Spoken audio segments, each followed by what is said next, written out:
This is the emergency broadcast system. This is not a test. Repeat, this is not a test. Stay tuned for further instructions. This is not a test. All right. Welcome to the podcast. Today I'm joined by Phil Yanoff, Bill Bensing, and Shashi Shromali. I thought today we might have an interesting conversation about something that I've been seeing a lot on LinkedIn and other places, people talking about design thinking, right? And various interpretations of what that is or what it isn't or what it ought to be. So I thought we could just have a quick roundtable discussion, given our diverse backgrounds, right? We might each have an interesting take on what design thinking is. So, Bill, I know you've done a lot of sort of like rapid prototyping. You're in the thick of everything, coding.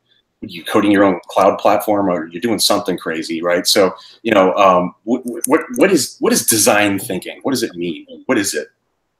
To me, I mean, you think what design thinking is, fundamentally, it's analysis versus synthesis. So you think about how we approach problem solving, and this really comes about, what was that book? I think it was like The Opposable Mind no, that was Roger Martin, different book.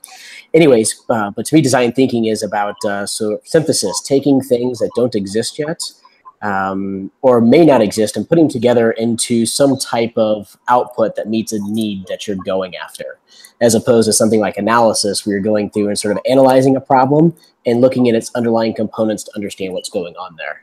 Does that make sense? Yeah, that makes sense to me. I mean, you know, Shashi, I know you're like day-to-day working with clients. I mean, you're in big corporate America doing important things, right? So, like, with what Bill just said, is that how, or are they even thinking about design thinking at where you're working and the clients that you engage with? So, I mean, absolutely. So everybody wants to, you know, think like a designer. It's as simple as that, as simple as it sounds. You think like a designer. And if you go back to the fundamentals of the designer, let's say an interior designer who would have done up your beautiful house, which I can see in your backdrop, they would think, how would you use it? How would it look like? Right? These are the fundamental things. When we are building software systems or we are building products and services for a company, companies don't think about that. It's as simple as that. When you are designing your product and services, you think about your consumers or think about your clients, how they are going to consume your service, which helps you identify the problem and eventually helps you design a solution which will have much higher adoption. And then second thing is, you know, your chances of success is extremely high. Everybody is thinking about it, but what it takes to make this successful in large corporate America, people, probably some of the smarter people understand it, but it's extremely difficult for them to do anything about it. I think they think about it, but they are not able to do anything about it at this point in time. That's interesting. So, like, one of the smartest people I know is Phil Yanoff, and I know Phil is certified in design thinking. Do you have your certificate? Oh, I don't have my certificate. I was just. Oh, I'm sorry. We're in the middle of this already. I was reading. I was reading right here. Oh, just sorry. You caught me during my morning devotional. Yeah, excellent. By the way, that's my book, The People Problem by Chris Lockhart, available on Amazon.com. Yeah, you know, I've been through a couple of classes in the design thinking, and you know, we're lucky here. The Design Thinkers Academy is based in my hometown, and so as a chance to talk to those cats and actually use design thinking and learn about it. And I think, you know, everyone here has kind of talked about the stuff side of it. The thing I really like about design thinking is it talks about the people side of it, right? And that is, you know, kind of where Shashi was headed with it. But I think about it even more, which is what is the emotional state and what are the people trying to get done who are interacting with my product or service, and how am I transforming them as they go through the process? So, you know, I think it's it is a great framework. And one of the things I like about it, particularly for the software design side and service design side, is it is asking people to, before you go and design the product or service, or before you design its next iteration, go out and talk to the customer and do some real actual research. Yeah, that's interesting. So, I mean, you know, because when I see it in practice, when I hear people talking about design thinking, you know, it's almost as like some sort of cosmic, you know, some knowledge given to us by the gods or something that is going to fundamentally alter how we do everything. I guess the question is, this is for anybody, right? Is, how is it fundamentally different than just like doing shit good, right? In terms of knowing who your customer is and developing things that they would be interested in. Like, why should a business care? Why does design thinking matter fundamentally to a company if they're good at what they do, just fundamentally? I think it's an very interesting point. I feel it's not fundamentally different. What businesses are trying to do, or especially I would blame consulting companies for doing that, it's trying to convert this form of art into science. So this has had this beautiful process of design thinking. I think like they stop like wrong people in order to solve that problem. You got to think like designer, and I don't think everybody has the capability to think like designers. It's like an inherent, perspective which truly designers bring to the table. So if you have a technologist, you essentially might end up, the great technologist, but at the same time, he might be a terrible design thinker. They can take that as an input when you are talking to a customer and then design your product accordingly. But I think in my mind, two fundamentally different skills. It's not fundamentally different. And third thing is they're trying to convert art to science. I want to agree and disagree with you at the same time. Excellent. So I want to disagree because I don't think companies in general are doing design thinking. I think people use the words, it's like the faux innovation. When everybody says we're innovating, they're not really innovating. But I also at the same point in time want to agree with you that some people can't think about how to do it. And I go back to like your traditional business schools and whatnot, and sort of you think about where design thinking and thinking about the customer centricity comes from. In a business hire analysts. They don't hire designers. Our traditional way we look at business and how we approach it is not to we want to say we want to understand the customer, but I think when you peel back the layers, nobody's really want to understand the customer. People want to drive a bottom line. And that's really a huge difference in how we approach it. So that's why that's my assessment, my assertion, that why most businesses aren't doing it today. Now, there are some big businesses doing it really well. Look at your Googles, your Amazons, your Facebook. I think by nature, they design for an end customer. They're customer-centric. And then their finances, they see it. But most companies, small, medium-sized businesses, and probably unless you're an engineering design firm, you're not designing. You're faux designing or you're faux innovating because I just don't think they teach it. I go back to my MBA. When I was in my MBA, I was never taught how to design anything. And this was the big epiphany when I got into the startup world. My MBA was awesome for my established businesses, helped me understand what was going on there, analyze the business, come up with plans and processes and procedures to become more efficient and or find effectiveness in other areas. But it never taught me how to design something. You don't go through financial analysis. You don't go through supply chain analysis and say, okay, what new supply chain can I come up with? You ask, what can I do to make it more efficient or more effective? Chris, I think one of the things that where Bill is headed that makes a lot of sense to me is that one of the reasons, particularly in that small to medium business space, one of the reasons we get into that space is we think we know the answer already. And that is one of the things that kind of keeps us from being good at design thinking, because we don't go and do the research. We don't ask all the questions we ought to ask, because a lot of times we think we got this worked out already. I think you also raised a great point, right? One is being a customer-oriented company fundamentally, which Amazon, Facebook, and Googles of the world are. And second is the product-oriented company, which I think like IBM still is.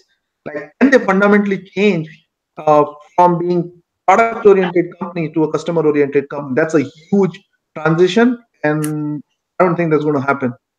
Yeah, it's really interesting, right? So, I mean, I guess, when I think about it, and, I can see the implication, right, for a company like this, we were talking about the small, medium sized company that maybe is more nimble to begin with and is able to adapt and change how they approach a problem, right, and apply a new methodology or a different methodology. What about like, Cigna or United Health Group or, a $100 billion company?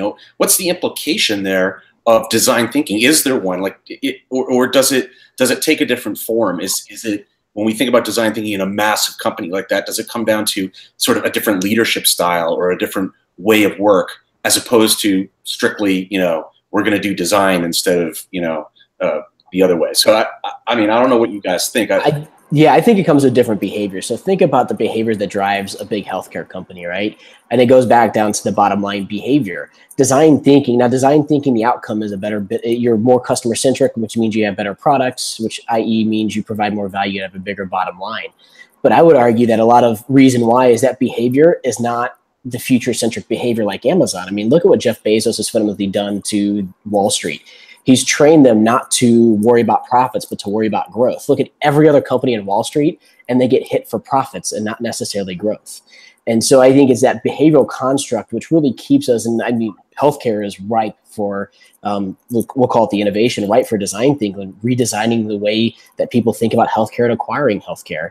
But I always think that big companies is a behavioral mindset. And to your point about leadership, it's a fundamental change in how we view the leadership of our organization. The leaders view approaching executing their business and or discovering new business models. And it goes back probably to a little bit of Steve Blanc versus, you know, what he talks about was a 4 steps to the epiphany, business model discovery and business model execution.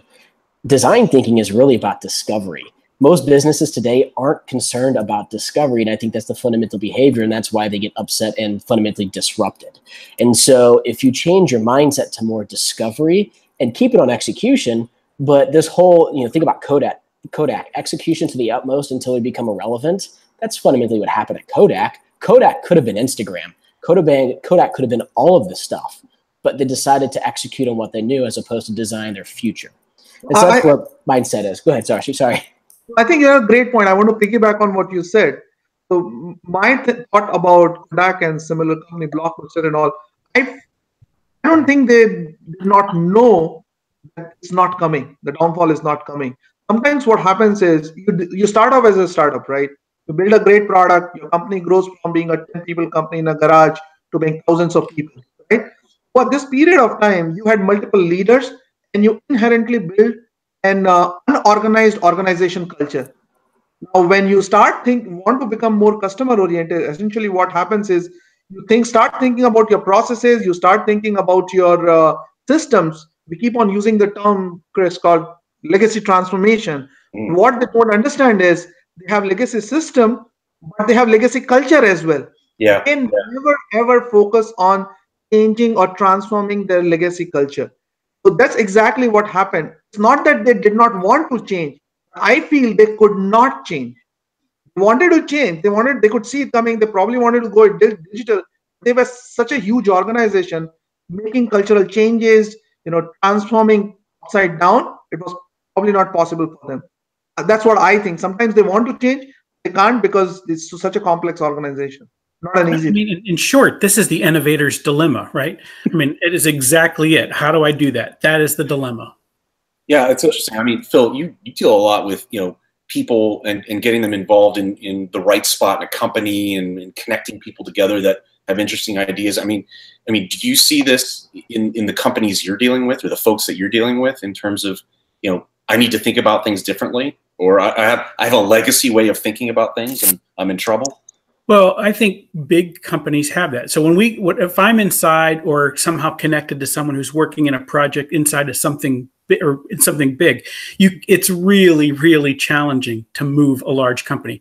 But what happens sometimes is a department or a division or something like that, some subgroup decides they're going to make a bit of a change, right? And they're going to incorporate that. So I think, I don't know what it is, worldwide for Coca-Cola, but I know that their HR department decided they were going to use design thinking to handle how they brought people into the culture. And so that was a bit that could do that, right? But yeah, it's really easy. I mean, I don't know why this sort of came to me, but I was thinking about this as Bill and Shashi were talking about. I said, an oak tree cannot decide I'm going to be a strawberry bush tomorrow, right? It's just not going to happen. Yes. For good reason, right? Embedded culture is built to establish the longevity of the thing, and it can go until the purpose no longer exists. And that kind of what happened. You talk about Kodak. I just thought Fuji just announced that they're no longer going to make black and white film, right? They're just done with that. So that thing goes away. But if you also remember, Kodak's response at the time was APS, right? They came out with it. Instead of making the digital transformation, they came out with a different kind of film and said, let's make film easier. Exactly. It's like an incremental versus disruptive. I'll share my experience around the culture, right? So, like probably a couple of years ago, I interviewed with a company. The company have MuleSoft, right? So that got acquired by Salesforce recently. I cleared like I interviewed with them for about 4 or 5 months, cleared 12 rounds of interviews. My offer was on the table. You know why I was not hired? Because the CEO of the company or the probably leadership of the company said that this guy has changed more than 2 companies in the last 5 years. That's against our culture. It's kind of some red flag. So that shows such a strong culture they are trying to build. I was very disappointed, but when I look in the hindsight, want to build a culture, they know what they're doing. So probably they decided. And I was the best fit they could ever find with the right mix of consulting and technical background, the kind of problem space they were in. I was the best candidate they could ever hire. They decided not to do that. I'm not being arrogant. I'm telling you the fact. I know. I gave you a good reference. I said I felt really good. You know it. Yes, you know it. So it was like shocking for me. But hey, you got to make some tough calls. All right. So I mean, so we've talked about what it is, right, and sort of some of the implications in terms of technology and leadership and culture. I guess we've talked about a couple of companies. So I guess my question really is like, would design thinking, as we've talked about it, would it have saved Kodak? Would it have saved a Polaroid, or or even Blockbuster Video? Right. I mean, would that have helped them, or is it a lost cause? Is it the Titanic that can't turn around and avoid the iceberg? I think what you said in the end is what I go with. They could have used design thinking probably to identify the problem and probably design the solution. But I think it was Titanic, and they probably could not change it. They wanted to, they could not change it. The best they could do is what Phil said: come up with a better film. When probably leadership was not bold enough to make those decisions. So I don't think design thinking would have helped them in any ways. I'm going back and forth on this one with internally, because I want to say yes and I want to say no. I get back to thinking, let's go back to the culture. So like Phil, Shashi, you were talking about culture. What makes me think about is, Conway's Law. Mel Conway, and it was in the 1954 deal he did on communications. When you think about a system, broadly speaking, is structured around how you communicate. And if you think about getting into design thinking, the way we communicate is not necessarily the communication structure for design thinking. But if you want to ask, if there's an implied question, there's like, how does somebody incorporate design thinking? It's think about how you communicate and what you talk about and how you talk. And this goes into, Chris, you and I have talked about this before. Gartner's got this concept of bimodal IT, right? Oh. Yeah, for the longest IT. I don't know if this is, I don't know if now they are saying that bimodal IT is dead. Somebody's saying but here's and killed it. That's great. But here's the thing, though. It's funny about that. Like, just coming from a small mid-sized company, for the longest time, I literally thought bimodal IT was bullshit. Like, I thought it was. But I saw it as I started thinking about Mel Conway, the communication patterns. What does bimodal IT represent? Well, it represents a bifurcation of how you communicate in a company. Now, you can be loosely coupled yet highly cohesive with this model. So if you set aside a second segment to go out and think about design thinking, because you get back to sort of what a business does, an established business executes a known value proposition. Well, design thinking is about understanding what's unknown right now. You can't approach design thinking with a pros and cons list. That's just, you can't take the best of the worst situation. So trying to wrap this back around into a solid point that I'm thinking about is, if you go towards a design thinking into an organization, any company can do it. You just have to really understand. I mean, you think about your current culture, understand what's going on, how you communicate, and change the way you're communicating. And it comes back to design thinking itself. Let's go back to solving the problem. Really, you're designing the way that you're going to design in a new organization. Is that too meta right now? Does that make sense? It does. I think you are absolutely spot on. It's basically, you are running a bicycle. You want one wheel to go in one direction, another wheel to go in another direction. That's not going to happen. That's what bimodal IT is. You decide the direction you want to go in, and you rally your troops accordingly. And I think what you are alluding to is, if an organization wants to be design thinking, they cannot be doing design thinking for one product or one team. They got to transform their organization inside out and cultivate that habit of it, which requires, hey, if I'm going to fail, I rather fail fast. All of us have heard this term fail fast thing. I mean, this has to be embraced and supported by the leadership, and then the entire organization needs to change. It cannot happen for one project. Bill, would design thinking have saved those companies? Would it have saved what we were talking earlier about defunct technologies? HIC-OS. It's kind of like, I mean, the question, I don't know the answer to that, because I'm wondering, because sometimes we all know companies who know what the problem is, they just don't want to change, right?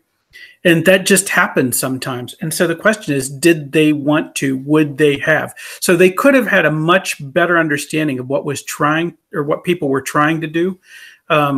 Would they have changed because of it? And I just don't know. That's a cultural issue. And that kind of brings us back to where we were at the beginning. Right. You know, can I bake this into my culture? Will I bake this into my culture, or won't I? Yeah. So, all right. So to tie it all off, guys, it seems like a good place to sort of tie it off. I kind of want to, I'm going to force you to make a decision. You know, design thinking, silver bullet or bullshit, right? So, Bill, silver bullet or bullshit? Can I talk about the spectrum, or do I have to pick one or the other? I gotta choose. I don't believe in silver bullets, and so this is I'm trying to. That's why I'm challenging you. I don't believe in silver bullets, but I definitely don't think it's bullshit. I think that it in and of itself is a culture, it's a meta model. That I think is proven. I mean, look at IDEO, look at a bunch of companies that implement it. They're different deals. It's proven it works.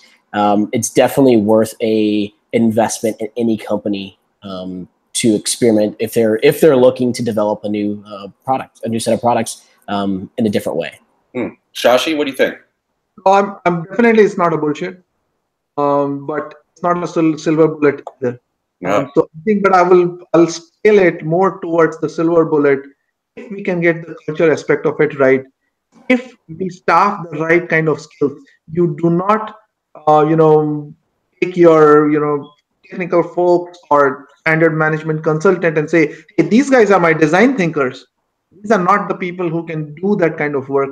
You need highly specialized skills, and you need to address the culture. Then probably it gets more closer to silver bullet. But it's not a bullshit for sure. Okay. Phil, what do you think? You know, I think an organization that can be flexible, that it still prizes that more than anything else, this is a very powerful tool for them. You know, for me, this is a framework that I believe in and I practice, right? But I could see that if I were a really ossified organization, I might not be able to make the changes. I might not be able to adjust with it. So I'm probably not going to be able to use it as much. But I'm small, trying to be fleet of foot. For me, it's a very useful framework. Excellent. Well, guys, listen, this was great. I love the conversation. I appreciate you taking the time to do this. So I think we'll call it a day on that note. And thanks for watching, everybody, and hopefully see you next time.